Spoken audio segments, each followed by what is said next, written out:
Hello everybody, welcome back to the channel. So in today's video, we are going to be talking about the latest regarding Lionel Messi and just talk about his potential return. And we're also going to be discussing the feeling after this window that we have just finished. Like, what are we going to be expecting in that World Cup, and who could we possibly expect within the final of the World Cup? Like, literally, we have just finished witnessing the last window, and I have a better understanding on who we could expect to see really prosper within this tournament that will be coming in about 2 months. So it should be a very interesting video. But first, before we go into any of this, I do want to speak about our sponsor for today, and that is going to be the OneFootball app. If you do want to find out where I do get my information when it comes to the Lionel Messi news, or if you do want to follow a specific player or a specific team, you can find that through the OneFootball app. It is a very informative, entertaining app. You guys will not be disappointed. If you do want to download the OneFootball app, you can so by scanning the QR code that you do see here on the screen, and there's also going to be a link down below that'll take you straight to the app store. You can download the OneFootball app, set exactly who and what you do want to follow, and then it'll be set and done from there. It's a very easy process. Again, I hope you guys do enjoy it, and I also do want to thank OneFootball for supporting a content creator such as me. But now let's go back into the video and let's talk about what the economic VP, who is Eduard Romeo, that does work within Barcelona, and what he did have to say about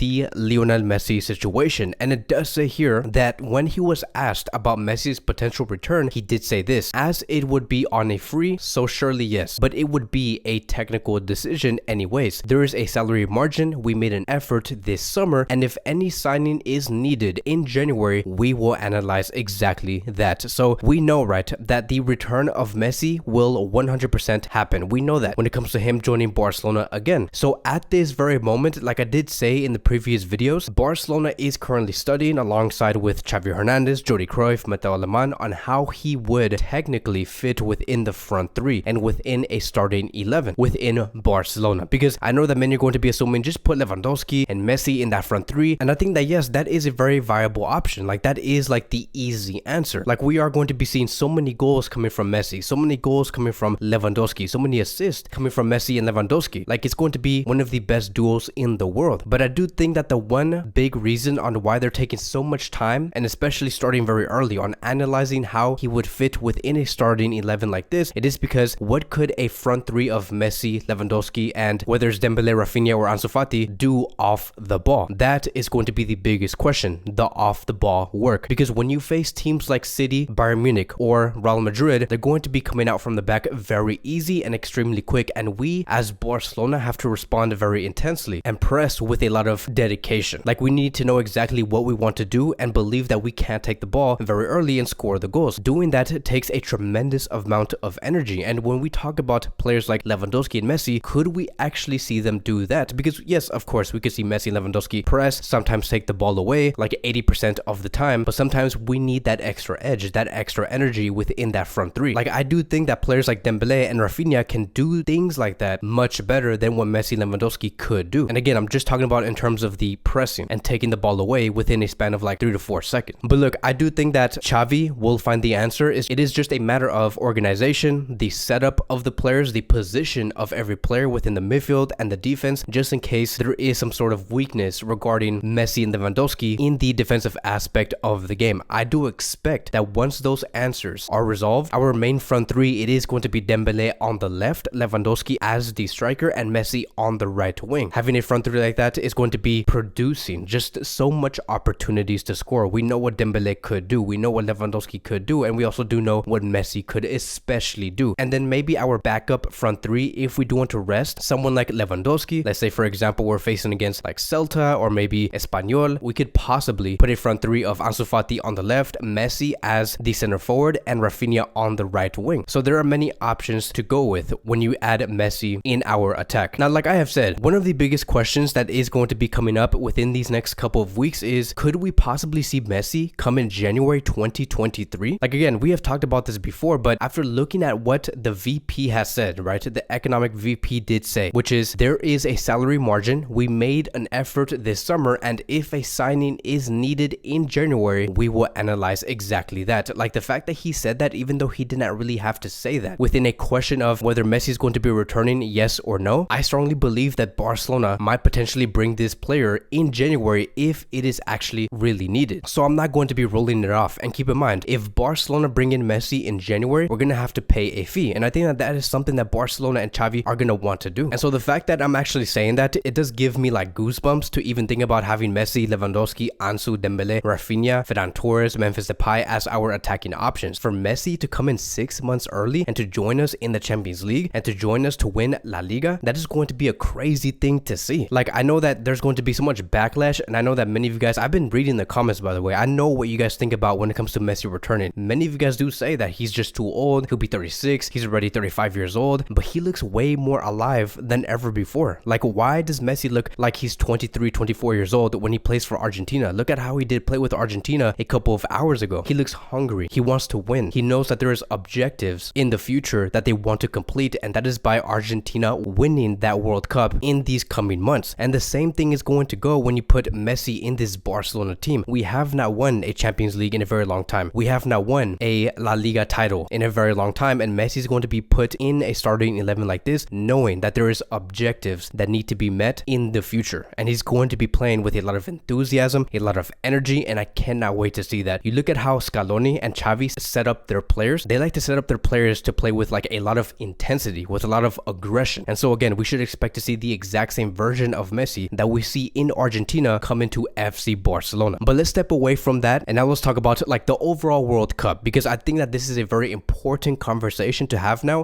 knowing that our window is closed. And let me tell you guys, I'm going to give you guys like my expectations, my feelings about this World Cup. I do think that there's about 1 to 2 teams that can have a great run in this World Cup and possibly even win this World Cup. And let's talk about that, because within this window, looking at how Spain, Portugal, England, Germany, France, Uruguay, and many of these other teams did play, they do not look as inspired compared to the 2 teams that I am going to be naming. Like, you look at the past 5 games of like Spain, Portugal, England, Germany, France, Uruguay, like the big teams, the big international teams that we do expect to see do a lot in this coming World Cup. Look at what they have done in the past 5 games. They have not done so well. Like, they have tied some games, they have lost some games. I do expect some of these teams, international teams, to really turn up in this World Cup, but a lot of these international teams are going to be coming in knowing that they have a lot of work and convincing to do, because they just have not been so well. And especially with like teams like USA, I'm a US supporter. I do not know how they're going to be doing. That is just another team that has not done well within this window. And out of all of these teams that I am currently naming right now, when it comes to Spain, Portugal, England, Germany, France, Uruguay, USA, and many of these other teams, etc., I hope that out of all of these teams, Spain prospers the most. I want Spain to do very well, even though they have not been the most convincing, but I want Spain to really do well in this World Cup, because as a Barcelona fan, it's very important for Spain to do well in order for us to have a great second half of the season, in my opinion. So now let's step away from that, because now I want to talk about the 2 international teams that I do expect to do very well in this World Cup, and that is going to be Brazil and Argentina.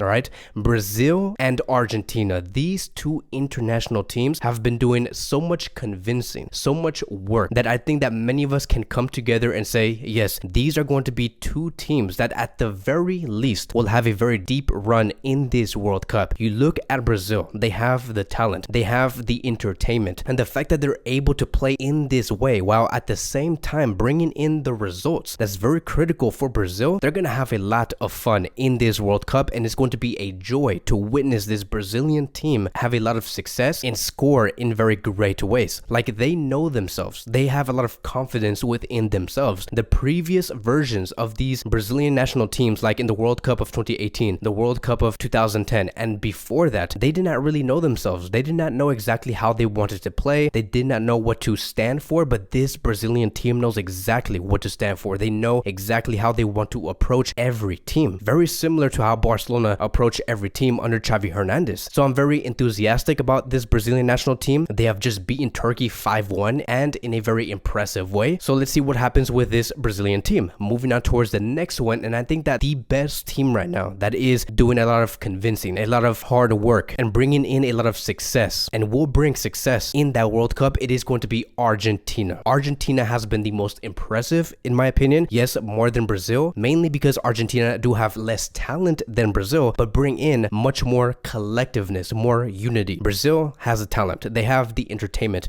but going back to Argentina, the one thing that Argentina does have is unity, collectiveness. I feel like when you watch this team, they're willing to die for each other. Just look at how De Paul and like Lisandro Martinez and Lautaro Martinez and all of these other players just fight for players like Lionel Messi. You can just see that they are a true team. They play with a lot of inspiration, with a lot of intensity. They recover the ball so quick in high areas and attack very quick and leads to goals. And they also have great goal scorers like Julian Alvarez and Lautaro Martinez and Lionel Messi. Di Maria also playing very well on that right wing. You look at the fullbacks that Argentina have, they work so hard to get the job done. You can just really feel the amount of commitment they have on the field. There is a reason on why they have not lost since 2019. Like, are you kidding me? They have a 35 game unbeaten run. That is crazy to me. Why? That is because they're very hard to break down. Messi is leading that attack and he has full support, more support than he has ever gotten, based off how these players are positioned, the fact that these players move other defenders out the way so Messi can do his thing. So again, at the very least, this Argentinian national team is going to be having a very, very deep run in this World Cup at the very least. And I'm also willing to like put my money on Argentina, that Argentina can win the World Cup. And I feel like one of the reasons on why they have been trying so hard, it is because they know that Messi deserves this World Cup. He has been in a final before. They have not done so well in that 2018 World Cup, and this is going to be his last chance. So many good things are happening to this Argentinian side. You look at the fan base, they're going to be having a huge presence in that World Cup. You look at how they had the fan base in USA. There were so many fans. They were loud. They were wild. They believe that this team can carry a World Cup. And then you look at what happened to Scaloni, who is the coach of Argentina. He has just reached a full agreement with Argentina, signed a contract extension until June 2026. So again, there's a lot of collectiveness. And then Argentina and the owners did say this: I'm proud to announce we have agreed Scaloni's new deal until the World Cup of 2026. And then Scaloni also said, like after the game against Jamaica, he said this, and I quote, "In the World Cup, we are going to leave every last drop of sweat." And I honestly believe that. I think that Argentina could do it because of their fighting spirit. So that's basically it. That is like my position within the World Cup. I think that Argentina will go for it and win the World Cup and have Messi lift that World Cup in front of millions of people. And that is going to be also the latest updates regarding Messi's position with FC Barcelona. Could we see him join and wear the Barcelona shirt in January 2023, or are we going to be waiting until the summer of 2023? Leave me your thoughts on the comment sections down below. That is going to be wrapping up today's Barcelona daily news. Thank you guys so much for watching. If you guys are new here, welcome to the channel. Please like, subscribe, comment, and I will see you guys in the next video.